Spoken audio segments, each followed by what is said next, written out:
Bonjour, Franck pour Radio Tongossa. Je me trouve actuellement au Théâtre de Poche, 75 boulevard de Montparnasse, Paris 6e, où nous venons d'assister à un showcase intitulé Le cabaret de la crise de la compagnie Canopée. Bonjour Luigi, pouvez-vous nous parler de votre spectacle? Alors, en fait, c'est un spectacle qu'on a commencé à imaginer il y a 2 ans à peu près. Et on l'a imaginé parce qu'on en avait un peu marre d'entendre déjà des mauvaises nouvelles et puis une certaine façon de parler de ces mauvaises nouvelles, toujours très de façon anxieuse, de façon anxiogène plutôt, je dirais.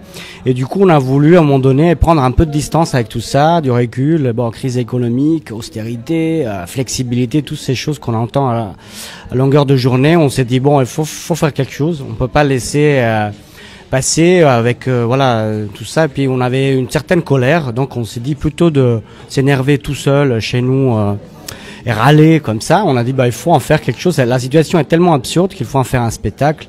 Et le côté absurde peut devenir comique. Et c'est là on s'est dit parfois on ne fait que parler simplement de ce qui se passe, et comme on est sur scène, ça devient drôle, ça devient comique, ça devient absurde. Et l'idée, c'est le pari, c'est vraiment de faire rire de choses lourdes, de choses qui nous inquiètent, des sujets graves, quoi. Et donc le pari, c'est de trouver une distance pour faire rire les gens de tout ça, trouver une légèreté là-dedans. Et pour que ça puisse un tout petit peu respirer. Et je dois dire que jusqu'ici, ça a plutôt bien marché. On a créé un premier spectacle donc avec ma collègue Adèle, et ensuite on a voulu créer un deuxième spectacle. Donc à chaque fois c'est des scénettes, des sketchs, des chansons, des slams. Et du coup nous on appelle la saison 2 comme dans les séries, mais en réalité il n'y a pas de suite. Enfin chaque spectacle est autonome. Et récemment, on a créé même une saison 3 où on parle aussi pas mal de tout ce qui est objets connectés, de cette espèce d'espionnage numérique. On parle aussi d'autres sujets, de ce qui se passe actuellement, les manifestations. On évoque les gilets jaunes et tout ça. Ça, c'est la saison 3.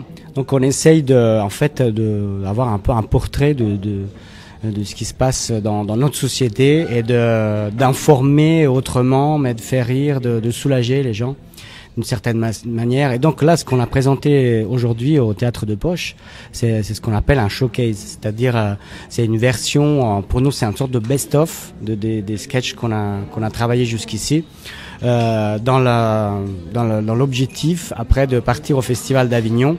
Et donc, il y a toujours des petites dates parisiennes, comme ça, dans des théâtres qui ont une bonne réputation comme celui-ci, pour le montrer au monde professionnel, à la presse, et puis au public. Il y avait des copains et des gens qui sont venus aussi à découvrir le spectacle, et donc ça fait plaisir. C'est un cadre très agréable parce que justement on avait besoin d'avoir ce rendez-vous pour pouvoir partir au Festival d'Avignon. Donc on sera du 5 au 28 juillet au Théâtre des Barriques, et donc tout le mois à 20h30. Et on espère qu'il y aura pas mal de gens. Jusqu'ici, en fait, c'est un spectacle qui a fonctionné pas mal sur le bouche-oreille. C'est-à-dire que nous, on n'est pas une compagnie subventionnée, on est très indépendant, on est une petite structure, mais on voit que le bouche-oreille marche très bien à travers des radios comme la vôtre, à travers le site d'Hémosphère, à travers le lieu-dit. Le lieu-dit, c'est un endroit où on a joué très très souvent, et qui a un public à lui, parce que c'est un endroit où il se passe plein de choses, des rencontres, des débats. On a des partenariats avec Attaque, par exemple. Samedi, on va jouer avec Attaque 13e, la saison 3, justement, dans le centre d'animation du Noix. Toutes les infos sont sur le site de la compagnie, de toute façon. Et bien, on a un partenariat aussi avec les Amis du Monde Diplomatique, qui nous connaissent, et donc on va organiser le 3 avril, pareil, une soirée spéciale, spectacle et débat, toujours au lieu-dit. Donc on essaye un peu de toucher plein de publics différents, et puis de redonner un peu le moral aux troupes, quoi. Donc s'il y a des gens qui veulent vous suivre, on peut vous suivre. Vous avez une page Facebook ou un site internet? Tout à fait, on a un site internet, donc compagniecanopée.com, et puis une page Facebook Canopée Asso.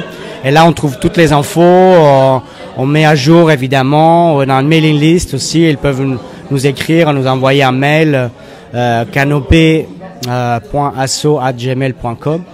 Et voilà, il y a toutes les infos sur le site et régulièrement les gens nous demandent de les inscrire sur la mailing list parce qu'ils veulent être mis au courant. Il y a régulièrement, en fait, on joue régulièrement ces 3 spectacles désormais. D'accord. Pour ma part, je vous invite à les suivre. J'ai vraiment passé un très bon moment avec Eric, mon collègue de Radio Tongossa. Luigi, je vous remercie pour cette interview. Merci à vous et merci à Radio Tongossa de vous être intéressé à nous. C'est sympa. Je vous remercie. C'était Franck pour Radio Tongossa.